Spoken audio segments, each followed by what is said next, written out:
Paz, irmãos. Venho desejar a todos vocês, irmãos, uma palavra abençoada nessa quinta-feira. Que o Espírito Santo venha dar discernimento, sabedoria a todos nós, meus irmãos, para nós guiar a nossa vida na presença de Deus. Que nós podemos alcançar o reino de Deus, que nós podemos ter a salvação e ser vitorioso, irmãos. Se enche da presença de Deus. Hoje eu quero falar sobre o capítulo 8 do livro de Gênesis, aonde fala o texto: diminuem as águas do dilúvio. Irmãos, eu peço que todos hoje venham meditar na palavra junto comigo e venham ter um entendimento e a sabedoria. A Bíblia diz assim, lembrou-se Deus de Noé e de todos os seres viventes e de todo o gado que estava com ele na arca. E Deus fez passar um vento sobre a terra, e aquietaram-se as águas. Cerraram-se também as fontes do abismo e as janelas dos céus, e a chuva dos céus se deteve. E as águas iam se escoando continuamente de sobre a terra, e ao fim de 150 dias minguaram. E a arca repousou no 7º mês, no dia 17 do mês, sobre os montes Araraté. E foram as águas indo e minguando até o 10º mês. No 10º mês, no primeiro dia do mês, apareceram os cumes dos montes. E aconteceu que, ao cabo de 40 dias, abriu Noé a janela da arca que tinha feito, e soltou um corvo, que saiu indo e voltando, até que as águas se secaram de sobre a terra. Depois de soltar uma pomba para ver as águas, tinham minguado de sobre a face da terra. A pomba, porém, não achou repouso para a planta do seu pé, e voltou a ele para a arca, porque as águas estavam sobre a face de toda a terra, e ele, estendendo a sua mão, a tomou e a recolheu a consigo na arca. Esperou ainda outros 7 dias e tornou a enviar a pomba fora da arca. E a pomba voltou a ele à tarde, e eis arrancada uma folha de oliveira do seu bico. E conheceu Noé que as águas tinham minguado de sobre a terra. Então esperou ainda outros 7 dias e enviou fora a pomba, mas não tornou mais a ele. E aconteceu que no ano 601, no mês primeiro, no primeiro dia do mês, as águas se secaram de sobre a terra. Então Noé tirou a cobertura da arca, e olhou, e eis que a face da terra estava enxuta. E no 2º mês, ao 27 dias do mês, a terra estava seca. Então falou Deus a Noé, dizendo: sai da arca, tu com tua mulher e teus filhos, e as mulheres de teus filhos, todo animal que está contigo, de toda a carne, de toda a ave, e de todo o gado, de todo o réptil que se rasteja sobre a terra, traze fora contigo, e povoe abundantemente a terra, frutifique e se multiplique sobre a terra. Então saiu Noé e seus filhos, e sua mulher e as mulheres de seus filhos com ele.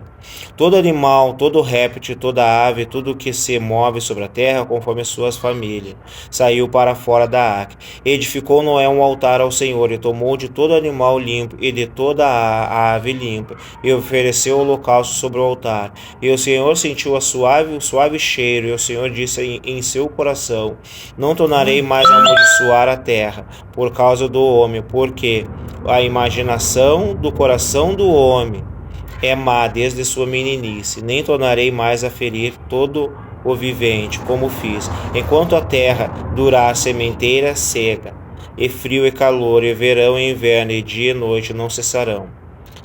A paz, irmãos. Irmãos, sabe o que a Bíblia ela vai nos relatar? Ela fala assim, que quando Deus, no capítulo 7, viu a corrupção do gênero humano, ele falou: eu vou dizimar, vou matar tanto os animais quanto os homens, eu vou matar todo mundo, vou exterminar todo mundo. Eu não estou me agradando da posição de ninguém comigo. Todo mundo está pecando, Deus da sua meninice. Ele fala no capítulo 7. E no capítulo 8 ele fala assim: como tu foi um homem justo e íntegro perante mim, e eu me agradei de ti. Isso é Deus falando para Noé: tu vai entrar na arca, tua família, tua mulher, os teus filhos, as mulheres dos teus filhos. E quando Noé entrou na arca, teve o dilúvio, né? E aí inundou a terra. E Noé estava na arca. Só ele, a família dele, os animais que Deus colocou lá na arca.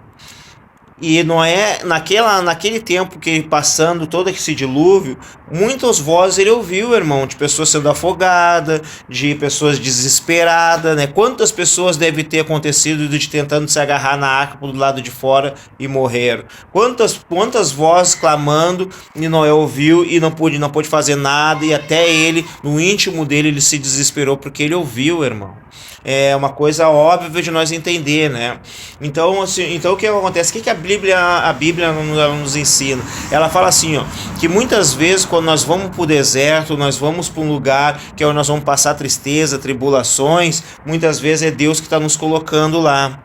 E ele fala bem assim, quando ele nos coloca lá, que nem ele colocou Moisés, que nem ele colocou Noé, que nem ele colocou Jesus. Jesus não foi batizado no Espírito Santo por João Batista e não foi levado ao deserto pelo Espírito Santo, ficou 40 dias e 40 noites no deserto. Assim Noé também, ele ficou no dilúvio. Então o que acontece muitas vezes é o Espírito Santo, é Deus nos levando para nós passar aquela situação.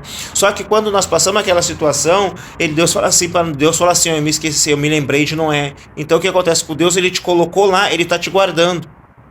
Vai passar por problema, vai passar por tribulações, só que no final Deus vai falar assim, ó, vem agora, me lembrei de Noé, me lembrei de fulano, me lembrei de Beltrano, agora sai para fora.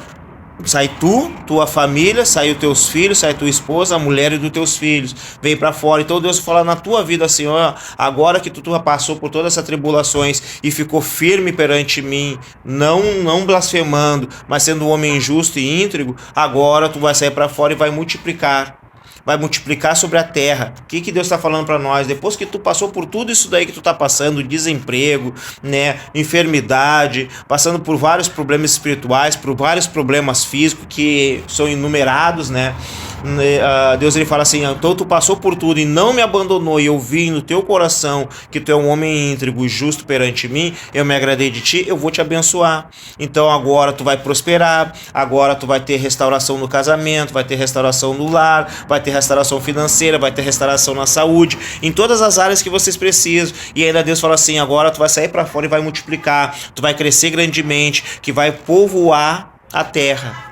Isso é Deus na nossa vida, irmão. Isso é Deus falando assim, que todo dia Ele quer se realizar na nossa vida financeira, na nossa vida espiritual, na nossa vida familiar, em todas as áreas, irmão. Deus ele quer se glorificar na tua vida. Então muitas vezes, irmão, Deus ele vai te provar. As pessoas falam, Deus não prova ninguém, Deus colocou, mas Deus permitiu que Jesus ele fosse para o deserto, e que levou foi o Espírito Santo. Deus permitiu que Noé entrasse na arca, e o que ele deve ter ouvido e o que ele deve ter passado no tempo do dilúvio. Então vários homens de Deus sim foram provados, sim, irmãos. Então a pessoa que fala que Deus ele não prova ninguém, realmente Deus ele não prova ninguém, mas Deus permite que tu seja provado, para provar se tu é merecedor ou se Deus está se agradando de ti. Então, irmão, eu peço a todos vocês, irmão, quando vocês estão passando por tribulações, confia em Deus, ouve a voz de Deus, ouve o que Deus fala. Vocês podem ser Adão ou pode ser Jó. Qual a diferença dos dois? Adão ouviu a mulher dele e pecou. E Jó ouviu a mulher dele e falou, tu fala como uma louca mulher qualquer, se Deus dá, Deus tira. Tudo é de Deus, irmão. Confia em Deus, tu podes escolher quem tu quer ser. Ou seguir que nem Noé, ou seguir que nem Adão, ou seguir que nem Jó. Confia no teu ministério e confia no que Deus fala contigo. Quando Deus falar que tu vai passar por algumas situações, tu sabe que Deus já proveu tudo. Mas tu sabe que lá na frente Deus vai te honrar, porque o princípio de Deus é honra. Deus é amor, mas a base do trono dele é justiça e juízo. É isso que Deus ele nos ensina. Se tu andares no meu caminho, andares nos meus mandamentos, andares nas minhas leis, tudo, ele fala tudo que tu me pedir eu vou fazer. Isso aí está em Deuteronômio, irmãos. Busque a Deus, se enche da presença de Deus, ande no caminho de Deus. Muitas vezes a nossa carne ela pende por mal, Deus da nossa meninice. Muitas vezes nós queremos fazer as coisas erradas e até pensamos em fazer, entrar no nosso coração. Só que entrar no nosso coração e nós querer fazer e executar é grande diferença, porque Deus ele fala, eu te dou domínio sobre a tua mente, eu te dou domínio sobre a tua carne. Nenhum pecado, nada é maior do que o domínio que Deus te dá, irmão. Então tu pode dominar a tua mente, tu pode dominar o teu corpo, tu pode te doutrinar. te doutrina sobre a palavra, irmão. Tudo que Deus falar que é errado e ponto. Não tem o homem achar e não tem ninguém achar. Se Deus falar que tu pode, pode. Se Deus falar que tu não pode, não pode. Só confia em Deus. É isso que a palavra fala. Confia e descansa. Seja onde Ele te colocar, porque no final Ele vai te exaltar, irmão. No final Ele vai fazer tu multiplicar. Anda no caminho de Deus, que Ele possa se agradar do teu proceder e dos teus passos. E tu vai viver muito, irmão. Que a paz esteja com todos vocês, em nome do Senhor Jesus Cristo. Amém.